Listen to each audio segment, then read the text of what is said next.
Trump تو کہہ رہا ہے کہ وہ نگرانی کرے گا اور وہ بلاکیج لگائے گا آبنۂ ہرمز کے ارد گرد، یعنی آبنۂ ہرمز میں سے ایک تو ایران نہیں گزرنے دے گا ان جہازوں کو جو امریکہ اور اسرائیل کے حمایتی ہیں، اور دوسرا جو ایران کی شرائط کے مطابق نہیں گزریں گے ان کو وہ روکے گا۔ اب جو ایران کی شرائط کے مطابق گزریں گے ان کو امریکہ روکے گا، یعنی کوئی بھی یہاں سے نہیں جا سکتا۔ سب سے بڑا پنگا پڑ جائے گا چائنا کا۔ چائنا نے یہاں پہ ایک سٹیٹمنٹ جاری کیا ہے، چین کے وزیر دفاع کا سٹیٹمنٹ میں آپ کو پڑھ کے سناتا ہوں، یہ بہت امپورٹنٹ ہے اس وقت۔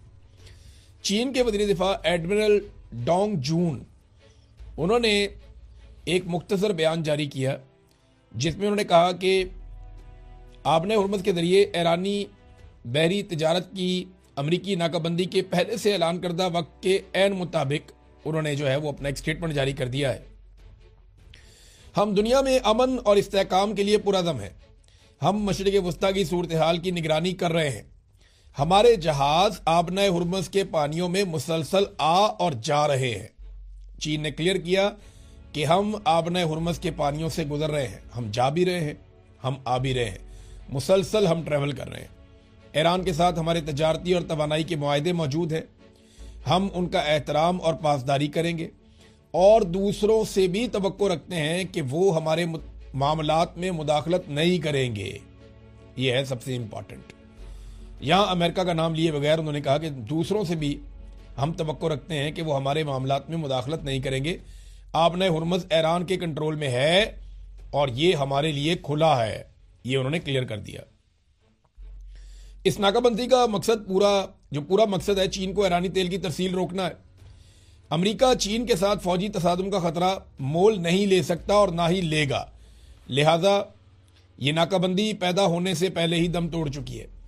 اب آ جائیں ناظرین اس بات پہ کہ چائنا کو کیا ٹرمپ روک سکتا ہے بدولِ طاقت؟ تو اس کا سادہ جواب ہے کہ ڈونلڈ ٹرمپ کے لیے بہت بڑی مصیبت بن جائے گی۔ ابھی وہ ایران سے لڑا ہے اور جو کچھ اس کے ساتھ ہوا وہ ساری دنیا نے دیکھا۔ اب اگر یہی چائنا کے ساتھ لڑ پڑتی ہے یہی فوج ڈونلڈ ٹرمپ کی تو اس کے لیے بہت بڑی مصیبت بن جائے گی۔ بے شک امریکہ کی فوج بہت طاقتور ہے، ان کے پاس بہت سارے ہتھیار ہیں، ان کے اتحادی بڑے تگڑے ہیں، لیکن اس وقت زیادہ تر اتحادی انہیں میسر نہیں ہے۔ اور اگر وہ چین کے ساتھ لڑتے ہیں اور لڑائی کی وجہ یہ بنتی ہے کہ امریکہ نے چینی جہازوں کو سمندر میں روکا ہے تو پھر دنیا امریکہ کے ساتھ کھڑی نہیں ہوگی، یہاں پہ چین کا موقف درست ہو جائے گا۔ ناظرین یہ ایک اور خبر بھی ہے اور یہ بڑی اہم ہے۔ اس موقع پہ میں نے آپ کو پچھلے ویلاگ میں ایک نقشہ دکھایا تھا، میں نے آپ کو بتایا تھا کہ جب تک یہ گلف ممالک کی دکان بند رہے گی تیل کی تب تک دوسری دکانوں کا تیل بکے گا، جس میں ایک بڑی دکان امریکہ کی بھی ہے، جہاں ان کے پاس وینزویلا کا اور امریکہ کا تیل اپنے کنٹرول میں ہے۔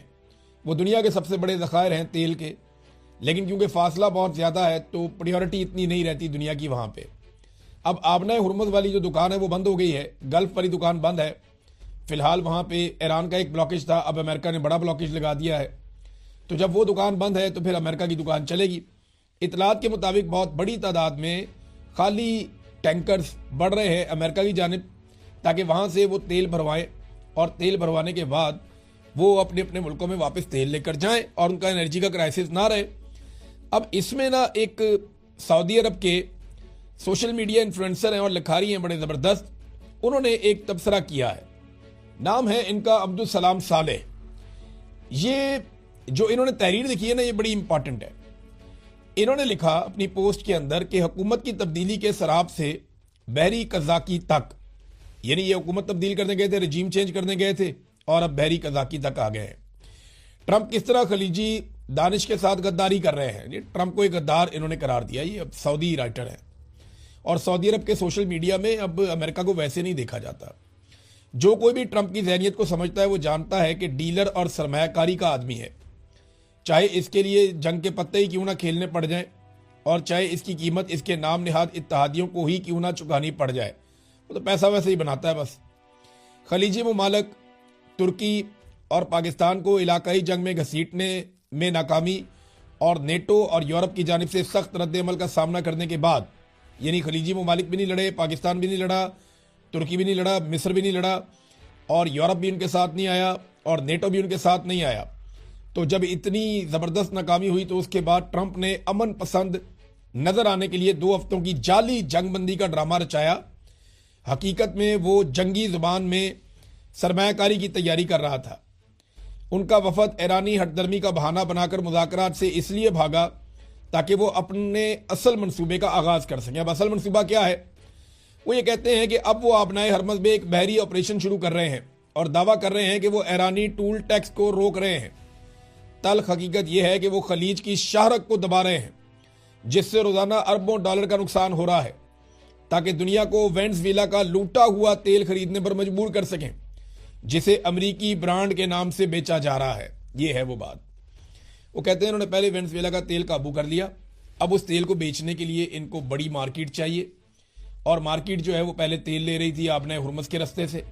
اب وہاں پہ انہوں نے پہلے ایک جنگ چھیڑی، حالات خراب کیے، سارے ملکوں کو جنگ میں لانا چاہا، ممالک نہیں آئے تو اب یہ باہر کی طرف سے رستے بند کر رہے ہیں تاکہ یہاں سے تیل کی خرید و فروخت بند ہو جائے، اور پھر مارکیٹنگ کر کے جو وینزویلا میں تیل پہ انہوں نے قبضہ کیا ہوا ہے یہ اس تیل کو بیچ سکیں۔ یہ سوچ جو ہے یہ بڑھتی جا رہی ہے۔ ٹرمپ علاقائی توانائی کے مراکز کو لاحق خطرات کو نظر انداز کر رہے ہیں، کیونکہ تیل کی بلند قیمتیں ان کے چوری شدہ ذخائر کے مفاد میں ہیں۔ یعنی وہ یہ چاہتے ہیں کہ تیل کی قیمت دیکھیں، اب ٹرمپ نے تیل بیچنا ہے نا، اب کسی اور نے تو نہیں بیچنا، تو جب ٹرمپ نے تیل بیچنا ہے تو مہنگا ہونا چاہیے نا، پھر ٹرمپ زیادہ مال بنائے گا۔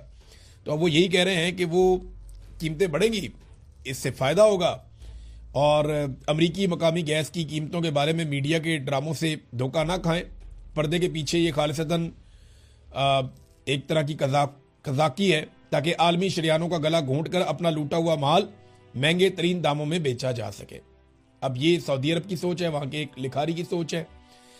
چائنا نے نا ایک آرٹیکل چائنا میں لکھا گیا ہے، اور یہ چائنا مارننگ پوسٹ اس کا نام ہے۔ یہ چینی حکومت کے قریب ترین سمجھا جاتا ہے یہ جریدہ۔ انہوں نے جو آرٹیکل لکھا ہے اس میں پاکستانی فوج کی سعودی عرب میں تعیناتی کے حوالے سے لکھا ہے۔ اس آرٹیکل میں چند چیزیں کلیئر کی گئی۔ ایک تو پاکستان اپنی فوج سعودی عرب میں تعینات کر رہا ہے، ایران کے ساتھ بھی تعلقات رکھتا ہے، لیکن وہ خلیجی ممالک کو بتانا چاہتا ہے کہ آپ کی حفاظت کے لیے ہم موجود ہیں۔ اب پاکستان کے تھرو وہ چائنا کے قریب بھی آئیں گے، تو اگر خلیجی ممالک اپنے دفاع کے لیے چائنا اور پاکستان پر انحصار کریں گے تو لوکل معاملات اس خطے میں حل ہونا شروع ہو جائیں گے۔ لیکن کیا امریکہ کو یہ قابل قبول ہوگا؟ یہ ہے سب سے بڑا سوال۔ اب یہ آرٹیکل تو بہت لمبا چوڑا ہے، میں اس میں نہیں جاتا، لیکن ایک چیز میں آپ کے سامنے رکھنا چاہتا ہوں۔ اب فرض کریں پاکستان اور چین پر انحصار کرتے ہیں خلیجی ممالک اپنی سیکیورٹی کے لیے، تو امریکہ کو یہ کبھی قابل قبول نہیں ہوگا، کیونکہ امریکہ اربوں ڈالرز لیتا ہے سیکیورٹی کے نام پر ان ممالک سے۔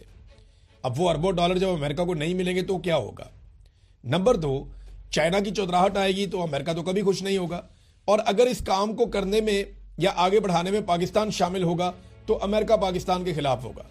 تو اگر یہ صورتحال بنتی ہے تو اس میں جو ڈونلڈ ٹرمپ کی ایک بڑی زبردست نظر ہے عاصم منیر پہ، شہباز شریف پہ، یہاں پہ کھٹائی پیدا ہو سکتی ہے ممکنہ طور پہ۔